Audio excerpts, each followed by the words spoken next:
दाइ यो के हो दाइ?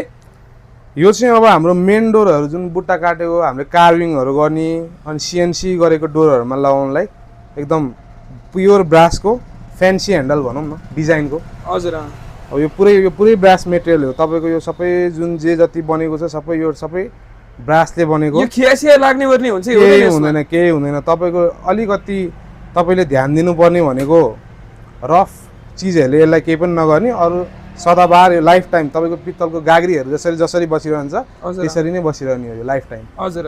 अनि त्यसपछि आएर तपाईँको अब मेन डोर जुन बुट्टा काटेको ठुलो ठुलो ढोका हुन्छ त्यसको लागि चाहिँ एकदम बुट्टा अनुसारकै तपाईँको डिजाइन दिनेवाला चिज। डिजाइन दिनेवाला त्यही त। यो त साह्रै नै यसमा त मेहनत पनि लाग्छ होइन बनाउनलाई। प्राइस पनि निकै महँगो होला है दाइ यसको त? यो प्राइस निकै महँगो भन्न मिल्दैन यसलाई। अब यो हाराहारी 29,000 जतिको यो प्रोपर एउटा सेट आउँछ तपाईँको ढोकालाई। ढोका तपाईँको 4-5 लाखको मान्छेले खर्च गरेर बनाउनु भएको हुन्छ।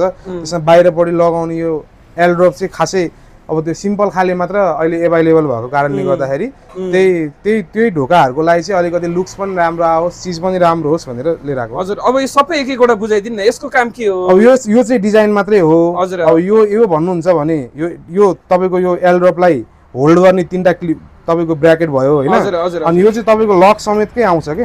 यसमा लक यसमै फिट भएको हुन्छ। हजुर। अनि यो लक समेतकै हो। अब यहाँ लक लाउँदाखेरि त्यसमा एक्स्ट्रा लकहरू किन्नु परेन। यो चाहिँ अब डोर यताउता गर्नलाई एउटा सिम्पल नब। यो चाहिँ त्यहाँनिर एट्याच हुन्छ, यसरी तान्ने, यो तान्नेवाला पर्यो होइन? हजुर। ठिक छ दाइ। अनि यसको के छ मार्केटमा प्राइस अहिले दाइ? मार्केटमा प्राइस यो 29,000 लगभगमा यो हाम्रो सेट एउटा रेडी भएर आउँछ। ए यो सेट नै भएर रेडी भएर आउँछ? हजुर। यसलाई तपाईँहरूले डोरमा लगेर आफूले फिक्स पनि गरिदिनु हुन्छ कि अब मिस्त्री लाउनु पर्ने हुन्छ? मिस्त्री नर्मल हाम्रो कार्पेन्टर जसले पनि गर्न सक्नुहुन्छ, उहाँहरूलाई सिम्पल युज गर्न सक्नुहुन्छ। उहाँहरूलाई एउटा फ्रेम डोरको डिजाइन नबिगारिकन मिलाएर हाल्नु पर्ने हो, जहाँ हाल्दा पनि हुन्छ। ए मिलाएर हाल्न सकिन्छ? हजुर हजुर। हस्, थ्याङ्क यू सो मच दाइ। Thank you.